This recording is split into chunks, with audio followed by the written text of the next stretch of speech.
Shalom, this is Lady Shore. Welcome back to Sweet Good Torah. So we're going to learn today about Parsha Balak.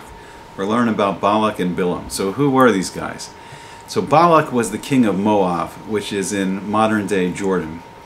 And Moab was getting nervous because the Jewish people were coming around the borders of Moab to come to Eretz Yisrael, to come to the land of Israel for the first time. Moses was leading us after the 40 years of wandering in the Midbar in the desert. We were finally going to enter Eretz Yisrael. We were going to finally enter the land of Israel. And Moab was getting nervous. Even though Hashem forbid us from fighting them and invading them, they were still nervous that, that we were coming and they wanted to fight against the Jewish people.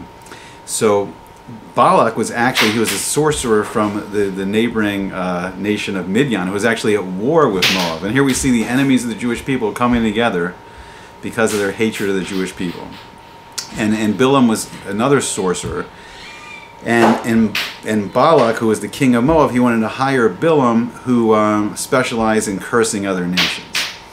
And he was also a sorcerer that knew how to curse other nations. And Balak had this skill as a sorcerer of he knew the place that a curse should be done from. But the thing that made them extremely dangerous was that they weren't offering and praying to their avodah zarah, praying to these false gods to bring them victory against the Jewish people. They were literally bringing offerings to Hashem himself, to the one infinite being, the one creator, the one sustainer of the world. They weren't worshiping some pagan gods. They were actually bringing sacrifices to Hashem. And then Hashem shows throughout the Parsha that even if the nations of the world were to pray to Hashem and offer on an altar, give offerings to Hashem on an altar to destroy us, Hashem will not let that happen. And we see throughout the Parsha that even though Bilam wanted to curse us, and who was Bilam? Bilam was this evil man who actually was the man who invented gambling. He invented the houses of ill repute, let's call them. These things were not created by Hashem. These had to be created by men. And this was the man that created these things, these vices, as they're called, these averas, that have led so many people astray, caused so many people to be engaged in so many averas. And if you want a raya, if you want proof of this, just look at Las Vegas, which specializes in these averas. And this was the man that invented that. What's so interesting about it is that the Gemara says that Bilam was given prophecy. He was given nevuah on the level of Moshe Rabbeinu. He was given prophecy on the level of Moses, who was the greatest of all the Nevi'im, the greatest of all prophets of the Jewish people. And he was given this so one day after Moshiach comes, when the other nations say, we would have kept the Torah if we only knew, Hashem will say to them, you had the prophecy. I gave prophecy to a non-Jewish person, and he had the same prophecy at the level of Moshe Rabbeinu, the level of Moses, the greatest prophet there was. So the final prophecy, he has 4 sets of prophecies, and the final set of prophecies is about Moshiach. So we'll see what happens. So he says, so Bilam says to Balak, he says, Va'ata hineni holek le'ami lecha yaseka asher yaseh ha'am hazeh le'amcha be'acharis hayami. So Bilam says to Balak, he says, come, I will advise you what this people, meaning the people of Moab, what this people, the Jewish people, the nation of Israel, will do to your people in the end of days. So what will happen between Israel and the nation of Jordan in the end of days?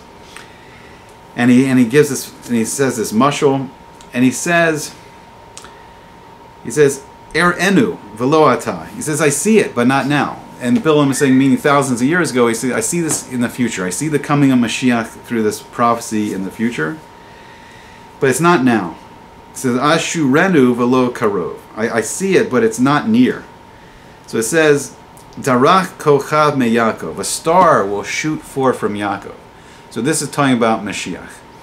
So it says something interesting. It's comparing Mashiach to Yaakov. So what does that mean? So Yaakov Avinu, Jacob, was the embodiment of the Sephira of Tiferes. It's this balance between Chesed and Gevurah. When you balance kindness and love, and strength and self-restraint, you get beauty, you get splendor, you get emes, you get truth.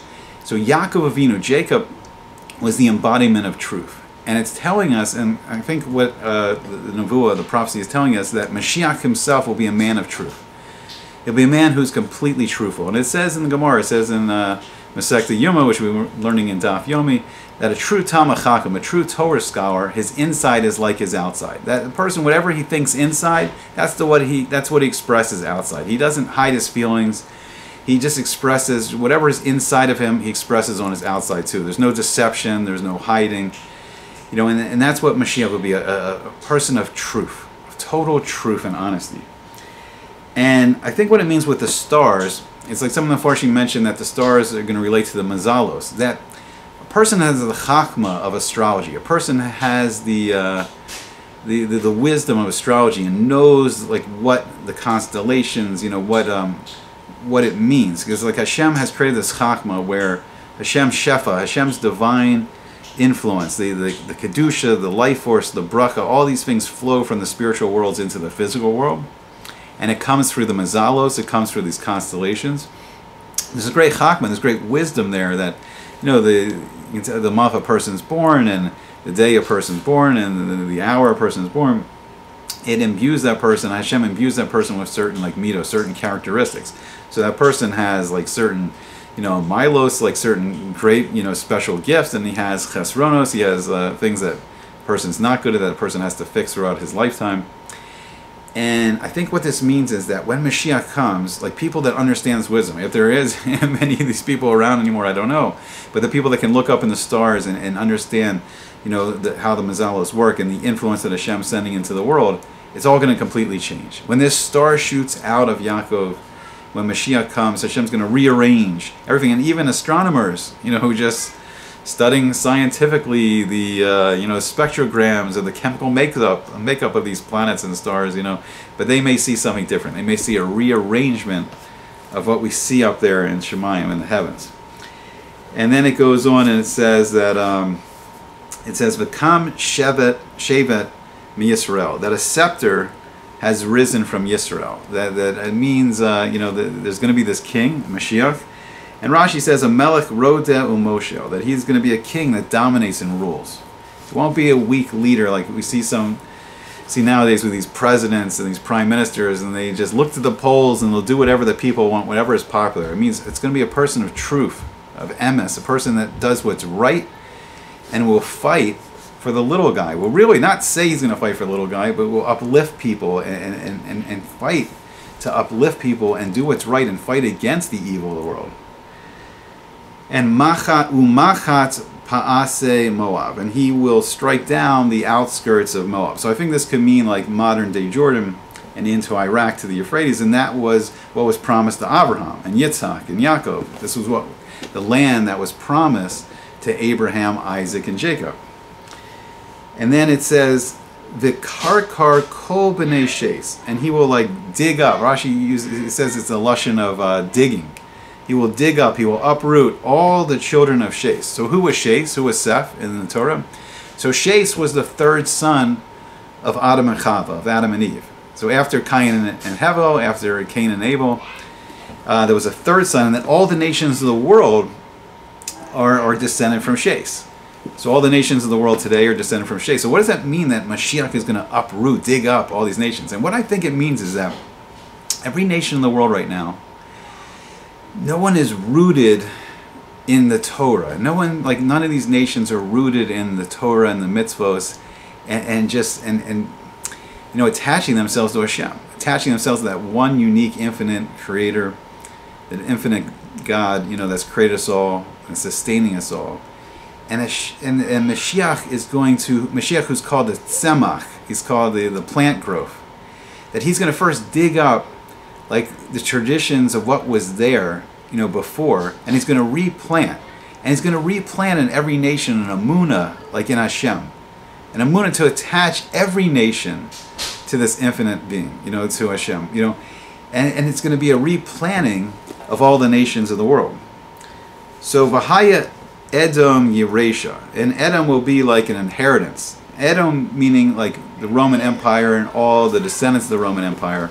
So Edom was founded by Esav, who was the brother of Yaakov, and it means like the whole Western world, all the nations of the Western world, America, France, England, Germany, you know, you name it, Italy, and Mashiach's going to rule over the whole world.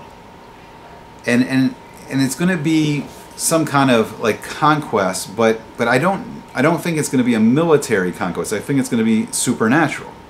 I think it's going to be more what happened in Mitzrayim, in Egypt with the 10 plagues. It's just going to be something so supernatural and so clear that it's coming from Hashem, because the Israeli army, as sophisticated as they are, they couldn't defeat even one of the superpowers today. You know, in the natural world, in the Teva, in the natural world, they'd just be destroyed.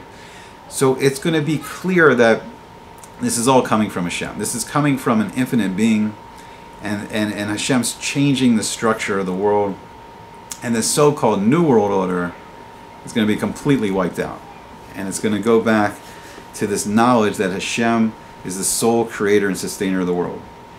And then it says that Seir, which is another name for Edom, Oivav, his enemies.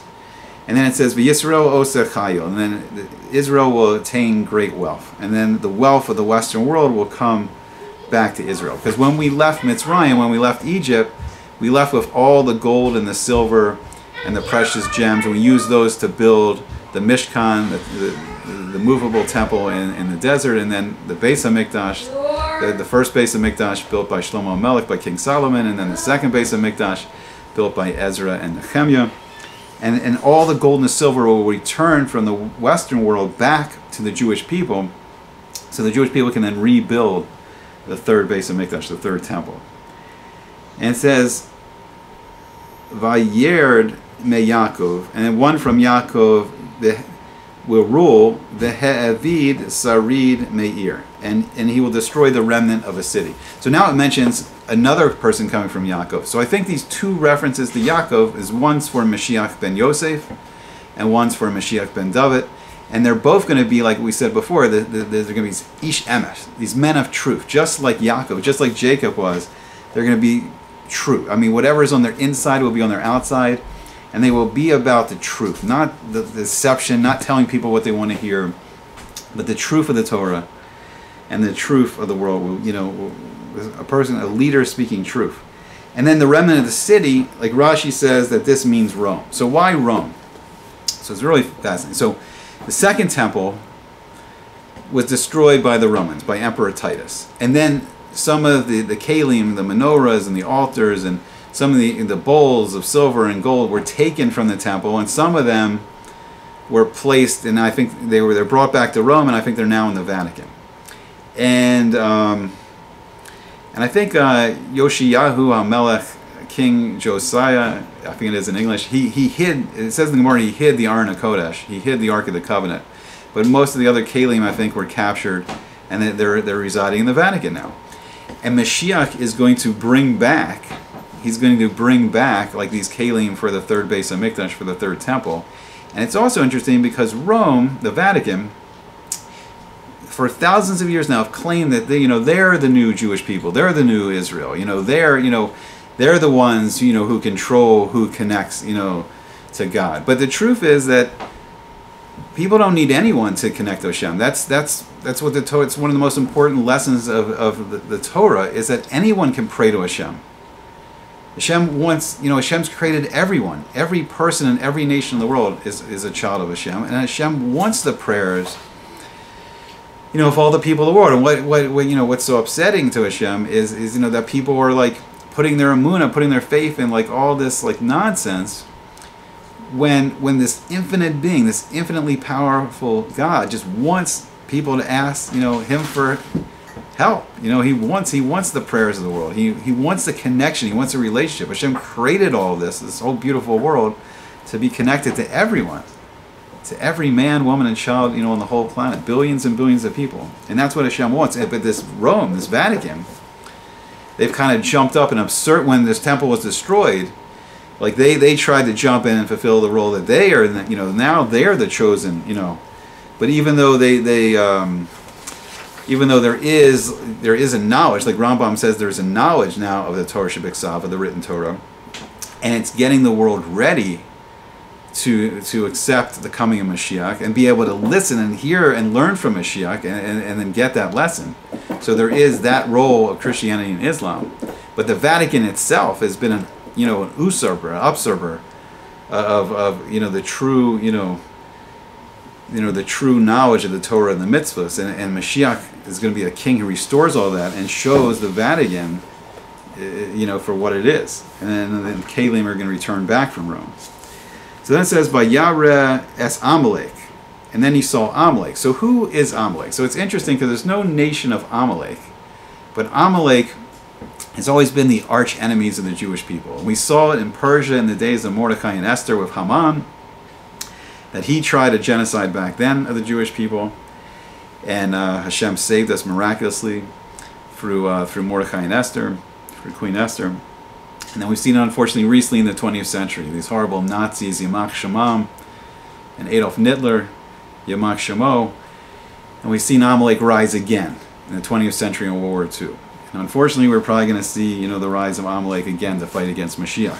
But Amalek has hidden these thousands of years. There's no nation in the world that's been called Amalek. We saw him in Persia and Iran, and maybe we see Amalek's influence again in Iran as they try to build these nuclear weapons to destroy the Jewish people.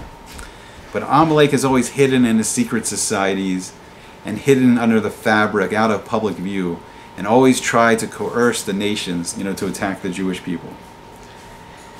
So it says that, so then Bilam goes on that he's going to say a mashal about Amalek. And he says, Reishis Goyam Amalek. What a strange statement. What does that mean? Amalek's the first of the nation?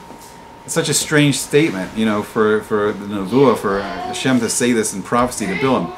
But it means that when we came out of Egypt, when the world was terrified of Hashem, when there was a Yiras Hashem, a respect and fear and awe of Hashem in the world, when the world saw the 10 miraculous plagues that Hashem brought onto Egypt, and saw the miraculous deliverance of the Jewish people from Egypt, and the splitting of the Yam Suf, the splitting of the Red Sea, and the world feared Hashem, who was the first nation to rush to war against the Jewish people? Amalek. And they're described in a mashal in the Gemara as like, there's boiling water. And the person knows he's going to be boiled to death and if he jumps in that water, but he jumps into that water just to cool it off for everyone else. And what does that mean? It means Amalek's hatred of Hashem, the hatred of the Jewish people, is so great that even though Amalek knew they were going to be destroyed in this war, they wanted to diminish that Yiras Hashem. They wanted to diminish that fear of Hashem for the other nations and show that you can attack the Jewish people. Look, we can attack the Jewish people. Anyone can attack the Jewish people. But what it says here is, Amalek may be the first of the nations, v'achariso ade oved. But ultimately, the wicked nation of Amalek is going to be destroyed forever. And we'll see it, Bezrat Hashem, soon, in the days of Mashiach, that these, this horrible, anti-Semitism is rising again, and the children of Amalek are beginning to come out of hiding and voice, themselves publicly. Now then, Bilam does a very interesting thing here. He starts talking about the nation of the Canaanites. So who were they? So they were the descendants of Yisro. So the Gemara tells us that Paro had 3 advisors. He had Bilam, the Rasha, the evil one, who was the one who came up with the plan to destroy, the Jewish people and throw all of the Jewish babies into the Nile. And then there was Yisro, who became the father-in-law of Moshe Rabbeinu, of Moses, because Moshe married his daughter Tzipporah. And Yisro was the first ger. He was the first convert to the Jewish people. And then in the middle was Job, who just stood silent. So it's interesting. So Bilam now is analyzing what happens to Yisro's children. So he says he saw the Canaanites, and then he said this mashal about them. And he says, strong is your dwellings. Esan Moshaveka. And Rashi says that Esan compares Yisro to Abraham, who was another ger, who was the first ger that starts the Jewish people. And he says, your dwellings are strong.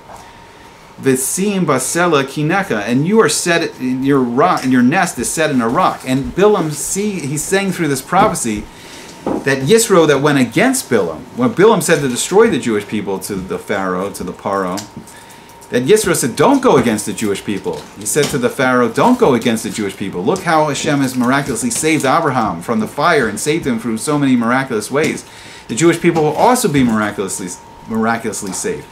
And now Bilam is contrasted with Yisro, who saw the great miracles that Hashem did in Mitzrayim, and he joined the Jewish people. He became a ger. And then the prophecy is saying that because Yisro attaches himself to the Jewish people, that his descendants are going to be their nest is going to be in a rock. They're going to be very protected. And he says, for if the Canaanite should be laid waste, till where can Assyria take you captive? And when the Assyrian Empire under Sanherib came and exiled the 10 tribes of the Jewish people, and then mixed up all the nations, Sanherib actually took nations and brought them to other nations and switched nations to other places, other countries to live. And now that's why most people don't know who they're descended from. Most nations of the world, like France, Italy, Germany, the Western world, they don't know. They were all shuffled and mixed up by Sanherib, so people don't know who they're descended from. They don't know out of the 70 nations descended from Noah who they're actually descended from. So he says, who will survive when he imposes these? So now it's very interesting. The final thing he says here, he says, V'tzim miyad Kitim, great ships from the kingdom of the Kitim. And Rashi says that the Kitim means Rome. So, and they were going to afflict Assyria. They were going to afflict the nation of Ashur, the Inu Ashur, and they were going to afflict the Assyrian Empire. So Sanherib, who exiled the 10 tribes, and what Rashi says is that when the descendants of Yisro, when the 10 tribes, or when in the days of Moshiach, when these 10 lost tribes are returned, the descendants of the children of Yisro, that nation will also come back with the 10 lost tribes. So Bilam was bemoaning how, like, Yisro, who went the other route, instead of trying to destroy the Jewish people, he joins the Jewish people, and how his descendants will be, protected for all time. Whereas we see with Amalek, the nation is trying to destroy the Jewish people; they'll be wiped out. So who are these great ships from Rome, from Kitim, and they're going to afflict Assyria, and they're going to afflict the other side too. So who are these great ships? So I think what this is talking about, it's mentioned in the Zohar, it's mentioned in Masechta Yoma, that there's going to be this great war between, and it's mentioned in Masechta of Avodah Zarah, that there's going to be this great war between Edom and Paras and Persia. And I think this is what it's referring to. These great ships, what is it talking about? The great ships of Rome. The Roman Empire, the ancient Roman Empire, but we're talking about the modern nations of Rome. And these are the great destroyers and nuclear-powered aircraft carriers and these awesome ships of destruction that we have now from, like, America and France and Germany and Italy and England. These very powerful fleets and navies. And they're going to go up against Assyria. So what does it mean, Assyria? So Assyria was in, like, Nineveh was the capital. Sanherib's capital was Nineveh, which I think is in northern Iraq. So it could mean Iraq. But Iraq has already really been conquered by America in the two wars, the Persian Gulf War and then the Iraqi War. So I think what it's referring to is the Assyrian Empire also went over the territory of Iran. And I think the final prophecy here of Bilam in the days of Moshiach, and Chazal has told us many times that right before the coming of Moshiach, we're going to see this great war between Edom and Paras, and I think it's coming. And it's this war between America and Iran. So, I don't know, very fascinating, this prophecy that Hashem gave to Bilam, this great Russia, but it was prophecy on the level of Moshe Rabbeinu, of Moses, and it's all about the days of Mashiach. Okay, I hope you enjoyed it, and I hope to see you back again soon on Sweet Good Torah.